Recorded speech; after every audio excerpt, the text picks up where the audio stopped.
Hi, everyone. My name is Dr. Rita Roy, CEO at the National Spine Health Foundation, and I'm your host for the Get Back to It podcast, where we tell real stories of healing and recovery. What does it mean to get back to it? It means overcoming spine problems through treatments that work in order to return to the people and activities you love, whatever that looks like for you. It means getting back to your life. We're here to share the success stories of those who did just that. And some of these stories you are not going to believe. At the Get Back to It podcast, our goal is to tell stories of spinal champions who've been able to achieve a better quality of life through spinal healthcare. In today's episode, I'm delighted to be speaking with Debbie Fox, a spinal champion whose journey began when she began having back and neck pain following the birth of her second child.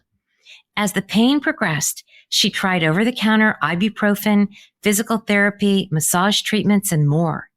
Several primary care doctors told her it was nothing to worry about and that she was probably just depressed.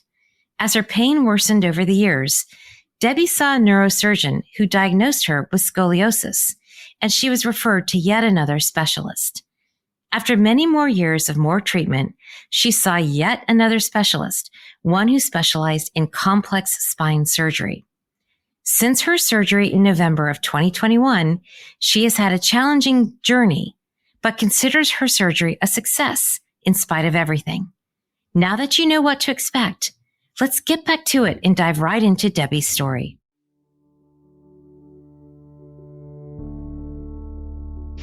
I remember first noticing the pain in my lower back when I would bend over the bathtub to give my children a bath.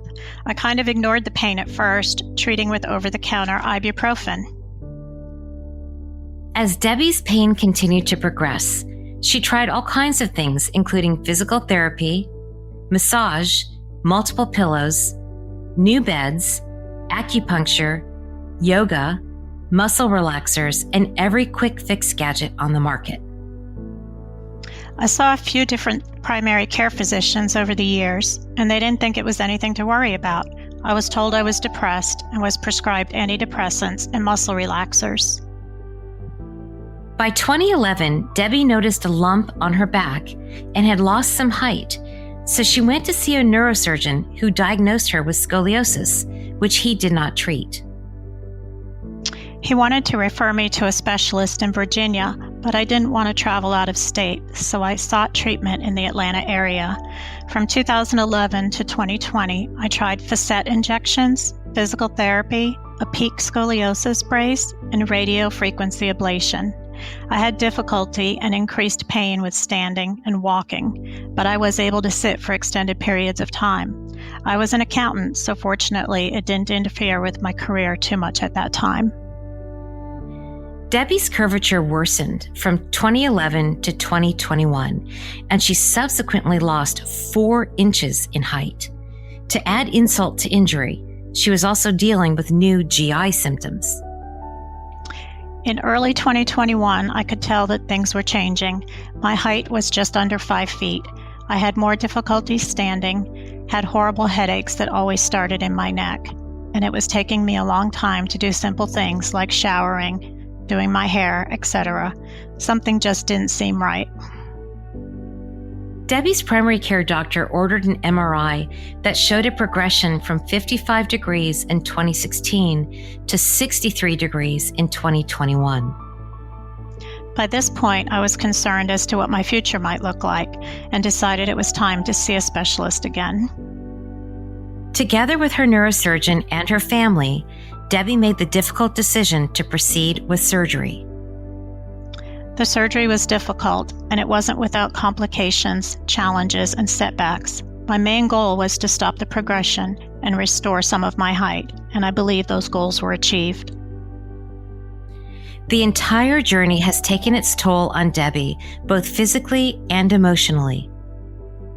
At first, my recovery was progressing very well. I was even off my pain medication sooner than my medical team expected. However, as I said, there were setbacks. I found myself unable to sit upright for long periods of time, which affected my ability to work. I also had increased pain in my upper back and neck. Thinking it would pass, I attempted to return to work and struggled greatly for 9 months before making the emotional decision to retire after 36 years. Debbie did physical therapy for several months, but walking and time proved to be the best therapy. She was fortunate to have a strong support system, including her family and her medical team. It has been 2 years since my surgery, and although I know I will continue to have struggles, pain, weakness, and mobility issues, I do consider my surgery a success, and given the choice, I would do it again. Debbie, thank you so much for sharing your story with us. I'm on this recording and we're looking at each other across a video screen here, and I am looking at a beautiful, vibrant, healthy, smiling, awesome person on the other side of the screen. And I have to say, from where I'm sitting, I would have no idea what you've been through at all. And, it's amazing. It's amazing. Your story is so incredible. You had such a severe and complicated case. And basically you could hardly do much of anything in terms of your daily living activities and not feeling pain. And I think that, a lot of people would have given up the battle, but you persisted. And, Debbie, talk to us about what your motivation was that kept you just sort of thinking something's not right. I got to get an answer to this. Tell us about that. Well, the first part of that answer is really easy. I was motivated by my grandchildren. Grandchildren can be a big motivator. At the time, I had 3, and now I have 5. Oh, congratulations. And I wanted a future where I could enjoy them. I wanted to be able to play with them.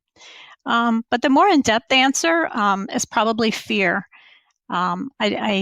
I didn't know what my life would become. If the progression continued, I was having more difficulty walking, standing for periods of time. I could feel myself getting weaker and weaker. I had a couple of doctors tell me that the curvature in my spine would probably get to a certain level and then it would level off and it wouldn't progress anymore, and that I should just monitor it. But in 2021, I felt like something wasn't right. I was getting weaker. I had trouble just walking up my driveway. It has a slight incline, and my husband would be kind of pulling me up the driveway just to go to the mailbox. And I felt like I needed to get some answers. Yeah. Debbie, when you found that bump in your back and you went to see the neurosurgeon and he told you had scoliosis, was that completely new news to you? It wasn't completely new news because by then I was having physical symptoms, and I think I had people casually mention it, like maybe a chiropractor or massage therapist, but I hadn't been diagnosed yet. I'd had my first MRIs because I started having pain in 1995 after the birth of my second child. Up until then, I was fine. And, so I started having that pain, but there were no visible signs of scoliosis. And I did have an MRI in I was going to say, in that 1995 MRI, was it normal at that time, or were there findings?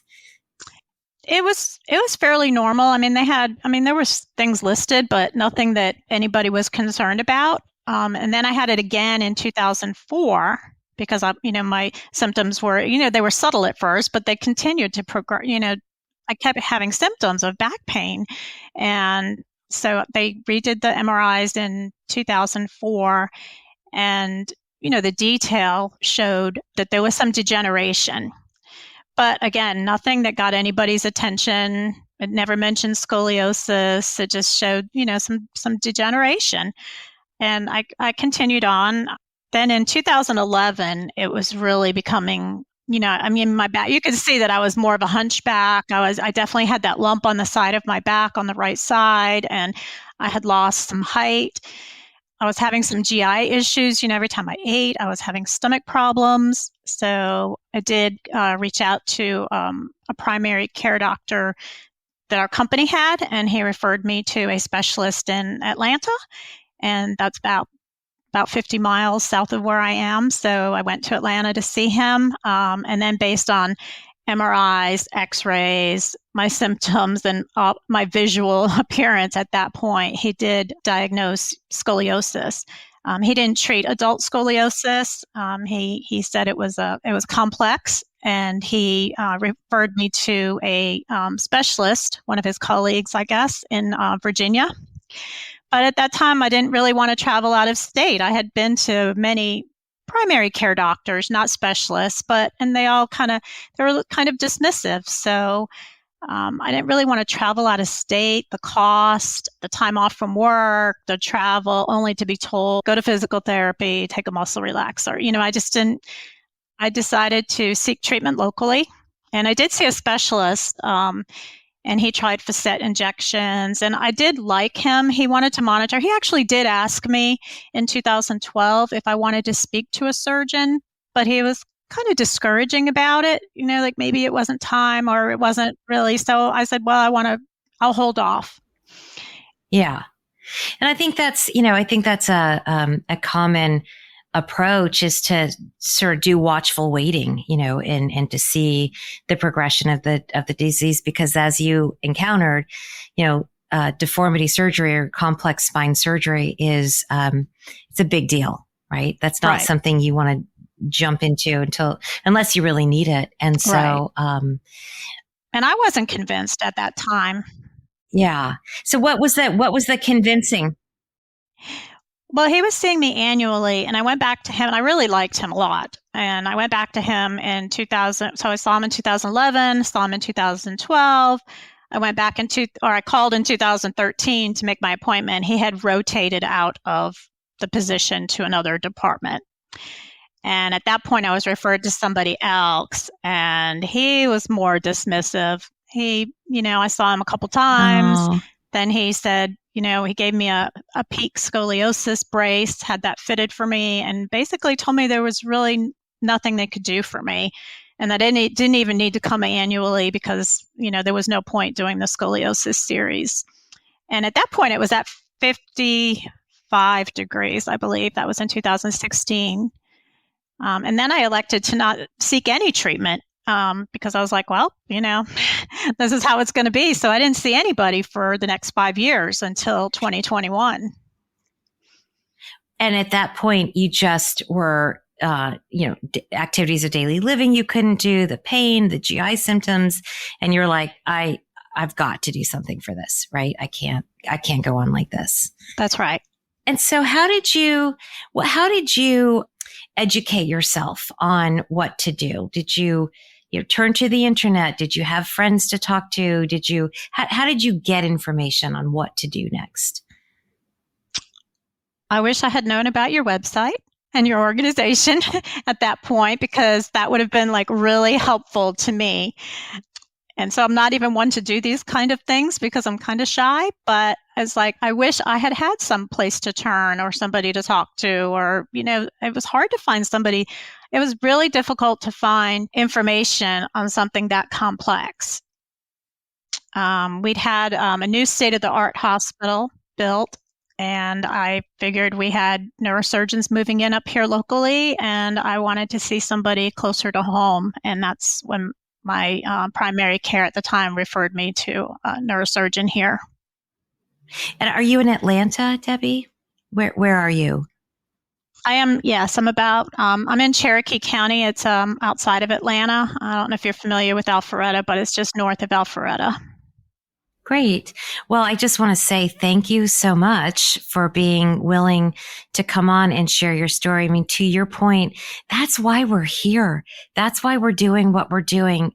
It is hard to find information. It is hard to find somebody to talk to. And as you've seen on our website and getting to know our organization, complex spine surgery is not rare.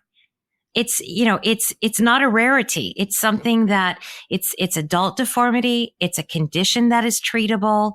You've got to find the right surgeon. You've got to put yourself in the right hands, got to go through the process.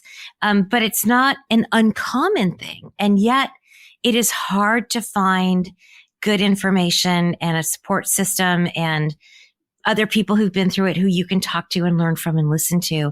And that's what we're all about here, is creating a resource like that, building a community, and people like you, Debbie, who are willing to come on and share your story and be a resource for others is the heart of what we do. So I know I say thank you a lot, and I will say thank you many, many times during this interview, but thank you. And thank you for sharing that. And I appreciate that you're a shy person, and maybe our listeners should know that Debbie was super nervous to get on this podcast, but hopefully you're not as nervous now as when we started. But it does take some courage to talk about your condition and to share that with the world. So I thank you for that. But knowing that it could help somebody out there is what gives us inspiration to do this, right? And I'm the same way. I had spine surgery and was looking for someone to talk to, and other moms who'd been through it. And I just couldn't believe that there wasn't a resource out there like this. So I've been in your shoes too, and I share that. But I think that the deformity surgery or the scoliosis, as your life is limiting and, you could feel what's happening, you see the physical changes that are happening, it gets really scary, right? I mean, let's talk about, the fear and what that was like, and share with us your support system around you and how your family maybe helped you through the decision making here. Well, when we went to the neurosurgeon in 2021, my expectations were pretty low. My husband was a lot more optimistic than I was, because he realized, that spine surgery had come so far. But for me, because, I had been dismissed before, my expectations were low. But like I said, I was having problems. I was getting nervous. I was kind of fearful of what was going on. My primary care doctor at the time had ordered another MRI, and it showed that had progressed to 63 degrees. So had progressed 28 degrees in 10 years. From 2011, I was at 35 degrees. Now I'm at 63 degrees, and I'm clearly struggling. So I was thinking medication. Okay, maybe now it's time for medication. Maybe he could do I'd had the radio frequency ablation on my neck. Maybe he could do something on my back. So we went, and when he mentioned surgery, I was shocked. I was really shocked. And he did say that it could stop the progression, but it was a brutal surgery. And when he mentioned, from T5 to my pelvis, I was like, wow. I mean, it just sounded unreal to me. Then he showed me x-rays of another patient that had something similar, and who was actually older than me. And I was amazed. I couldn't believe, to me, how straight her spine was. And I was like, wow. I mean, you kind of almost get a little excited because, could that happen to me? It was very difficult to buy clothes. I always looked frumpy, but I was looking to stop the progression. But now all of a sudden I'm like, wow, maybe I could, restore some of my height and look a little better and have clothes that actually fit. So, but the decision, I talked to my family about it. They were definitely very supportive. I had many sleepless nights, going back and forth between fear, excitement, wondering. I did decide ultimately that if I was going to go through something like this, this was the best time of my life for a positive, outcome. I was fairly young still. I didn't have any other medical issues other than the physical deformity. So my overall health was good. I was comfortable with my surgeon. He did complex surgeries. He was confident. And I did. From the time I walked in there, I finally, of all the doctors I had seen, I was like, okay. He listened to me. He let me tell my story. And he never said a word until I was done. He wanted to hear it from me. My story from my mouth in my own words. And he never said anything. He was engaged and he listened, but he never said a word until I was done. It was almost like he didn't want to distract me. He didn't want to interrupt me. I talked with him about it and realized that my options were I could do nothing and I would probably continue to decline. Or I could have the surgery and then knowing that the risks were, I could get worse, I could stay the same, and I could get better. But I felt that the odds of success were in my favor at that point. And I went back and forth between the fear and the excitement, and then ultimately decided to proceed with it. Yeah, it's amazing. You got the education about the surgery. You learned about it, and you went to a well-trained surgeon who does exactly this kind of procedure. So that's important. And you felt comfortable with your surgeon. That's another really important factor to getting those good outcomes, because we say this is a journey. It's not a straight path, right? So it's a little deviation here and a little deviation there. And so you're going to be in a relationship with that surgeon, and you need to really feel comfortable with the person who you are entrusting your care to. And it sounds like you hit the mark on all those fronts. So that is awesome. But Debbie, so much of your story, you've indicated there were doctors who were dismissive of your complaints. A doctor who told you that you were maybe depressed and needed antidepressants and weren't really believing, in what you were saying. Contrast that to your neurosurgeon who listened to you, who believed, who took in your story and came up with a plan for you. How did it feel when those other doctors were dismissive of your symptoms? What was that like? It was frustrating. You start questioning, you almost think, am I crazy? Am I hypochondria? I mean, clearly now you can see that I've lost height. To me, I felt like I had symptoms, but to be fair, the progression is very subtle at the beginning. I was having pain, but you couldn't really see anything. That's true. I mean, it was actually a seamstress that was like, made me sign a paper when she was shortening pants, because they're like, okay, your pants are not, it's not the same length here. She said, I want you to sign this paper saying that you're agreeing that, your pants are not going to be the same length when I'm done altering them. Wait, Debbie, that's huge. That's incredible. Are you serious? I've never even heard. That's amazing. I had to sign like a little thing, because it was a suit, and it was an expensive suit. And she was like, okay, if I'm going to do these different alterations, right? 2 different lengths. Yeah. Even my hairstylist told me she could not cut my hair based on my shoulders, because my shoulders were uneven. So she had to like really watch the sides, because usually they would use people's shoulders when they were cutting your hair to make it even on both sides. Yes, to balance. Yeah. And she said my shoulders were not even. So she had to like make sure that she didn't use that as a guide. Oh my goodness. But no, when I went to my surgeon, I definitely felt validated. Yep. And that's just, again, that's the part of your perseverance. Like, something's not right. And that's the part where we say people have got to advocate for themselves, because sometimes, doctor could miss something, right? And so it's on you to say, something's not right with me. I can't, like, this isn't the right answer. I don't think I'm crazy. My legs are different lengths. My hair's, can't get a straight haircut. I'm not making this up. I'm not crazy. I'm kind of depressed because I don't feel good, but it's not depression that's making me be bent over. There's something wrong here. And so pursuing that and persevering with that, Debbie, is just awesome that you did that for yourself. And that is so hard to do. It's so easy to just give up on ourselves, right? And you didn't do that. And, thank goodness you had those beautiful grandchildren that you just, wanted to get down on the floor and play with and find a way to do that. So Debbie, you've talked about your surgery having, being challenging with some complications. Can you share with us a little bit about that? Sure. So, the degeneration in my back, it goes all the way from my neck. I have problems from my neck down, and, they had to like figure out what they were going to do for the surgery. I couldn't exactly fuse me from my neck all the way to my pelvis. He said my chin would have been stuck to my chest. So I still do have issues with my upper back and my neck from, after the surgery. But also there was a screw that put pressure on the L5 nerve root, and it had to be removed. They had to back it back out. So that resulted in a drop foot, which causes me weakness in my right foot. It affects the way I walk.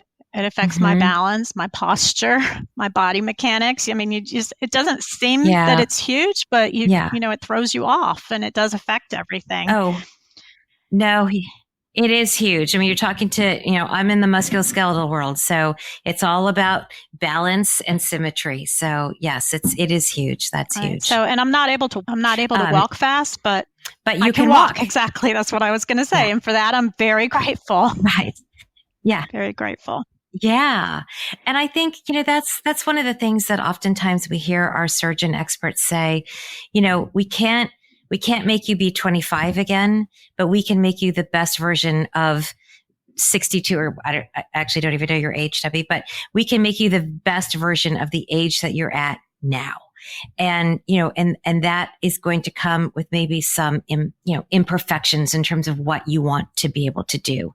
But I think, looking at where you were headed, maybe to be in a wheelchair and not able to be sitting up or walking, or playing with your grandchildren, you can do those things, right? So you can get back to your life.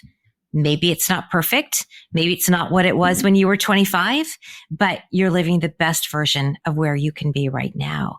I think that's what's, that's the real core of the message there, right? Is that we're all going to age, right? And one of our, surgeons says life is a degenerative process, right? That's just the nature of being alive. So the trick is to optimize what we can do so that we can live our best lives while we're here. And that's the goal so much of the time of these surgeries and this treatment. So when you had that complication, Debbie, did that require a second surgery to go in there and remove that screw at L4, L5? No, they noticed it during surgery, so they backed it back out. They said, I don't need that screw there, so that screw is not there. And then I've learned over time, you learn, right away coming out of surgery when I got up and started walking, I didn't know about it. They told me about it, but I didn't really know what it was. And I remember the physical therapist telling my surgeon that I was already compensating by lifting my foot higher. So over time, it has gotten better. It's just not fully resolved. I don't know that it ever will be now after 2 years, but I do walk better. I can't walk fast, but if I do need to walk a little faster, I walk on my tiptoe because that will help me go a little faster. So you learn to compensate, it's not resolved, but I can deal with it. You can deal with it. And Debbie, are there other activities that you're better able to do now after your surgery, would you say? You talk about your surgery being a success. So obviously, daily living activities, are you cooking? Are there things that you are noticing that you are doing better now at? I can walk up my driveway without my husband pulling me. I can pick up my grandchildren. That's huge. That's huge. I can't do things for long periods of time. I do have to make adjustments, and I do need time to rest and recuperate. I can walk better and stand better, not for long periods of time, but better than I could before. One of the things is it is hard for sitting up straight like I am right now doing this. So after, 30 minutes or so, it really starts to push on my shoulders and my back. So that where before I could sit for longer periods of time, but now I can kind of do all of it for shorter periods of time. For shorter periods of time. Yeah. And as you're saying that, I'm at a standing desk because I get uncomfortable and I can't sit for long periods of time, and I have to get up and stand. And I think that's part of just the ongoing journey of taking care of ourselves over time. And there's an expression people are using around here saying that, sitting is the new smoking, that movement is the best way to stay healthy and to build strength and to care for your spine. And it doesn't have to be fast movement, but it's just, not sitting in one spot for too long. In fact, we say get up and move every 30 minutes. So your body's making you do that. We advise people, to do that, to take care of their spines, get up and move. Don't hold any one position for, any long period of time.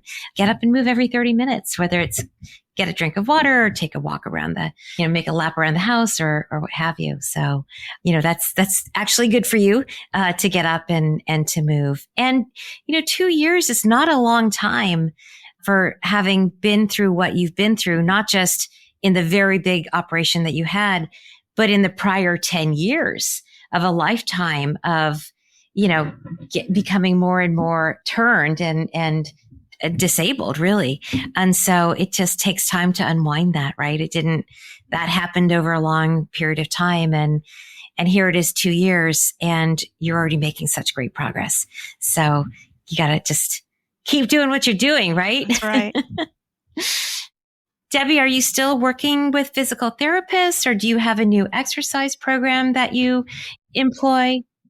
No, I'm not working with physical therapy. I did go for 3 to 4 months.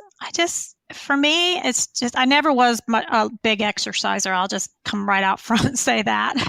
But yeah, just for me, it's better just doing my daily living. Like just the stuff that you normally do has really helped me, the stuff that you don't even think about. So if you're playing with a grandchild or you pick them up or stuff, just doing those kind of things, because I could feel it after. Grocery I feel store. I worked out after doing that. So going to the grocery store can be exactly. a workout if you do it, do it exactly. right. Yeah, that's great. Well, I guess my last question here, Debbie, just kind of along those lines, you talked about in your story making the decision to retire after 36 years, and that was a really difficult decision to have to make. But at the end of the day, you would say that you are happy to have had the surgery. And despite the challenges, you would do it again. You would make this choice again. I guess, let's tell our listeners about that. We've just been talking about how your life has improved after the surgery, and maybe just to underscore the difficulty in making that life transition and into the surgery and where you are now. So leaving my job was incredibly difficult. I had been with the same company for 36 years. It was a great company. Wow. I had, like most people, I was defined by my career. I loved my job. It was like the dream job. I worked at home, so I was able to, I didn't have to get up and get ready and get going in the morning, but it was difficult. And I started back to work. I had surgery in November. I started back to work in April. And I thought, okay, it'll be a little bit difficult at the beginning, but, in my mind, I kept saying 1 year. If I could just get to 1 year, I'll be brand new. Well, my surgeon helped me realize that there is really no brand new after, reconstructive spine correction. Yeah. So I struggled for 9 months. And, my husband and I had many discussions, and, we reached the point where, after everything I had been through, I owed it to myself to, give myself the best possible quality of life. And for us, that was the best decision for us, and fortunately we were able to do that. It was a hard decision. I cried a lot. And it was very, very difficult. But, so I'm 58. So, I left young. in 20. That's young. So it's been about 10 months now since I stopped working. Very, very difficult, but it was the right thing to do after struggling for 30 years with this, with the last 10 or 15 of it being really bad. I feel like I need to take care of myself, and I need to enjoy myself here. I don't want to sit at a desk and let it get worse and worse until, Right. I didn't want to undo everything I had just done. Exactly. You want to give your body the best chance to fully heal and to be strengthened and to enter a new chapter in life. Debbie, I had one last question for you. Did you have your bone health checked when you were going through this? You didn't have any issues with osteoporosis or bone osteopenia or bone mineralization problems? So it never showed up when I was going through this with x-rays. I did have x-rays, I think it was December of 2022, about a year ago. And it did show up that my bones were showing up as demineralized, which I wasn't really sure. And they recommended a DEXA scan. So I did have that. And it did say that I had some low bone depth, I guess it's called. Osteopenia. Bone density. Yeah.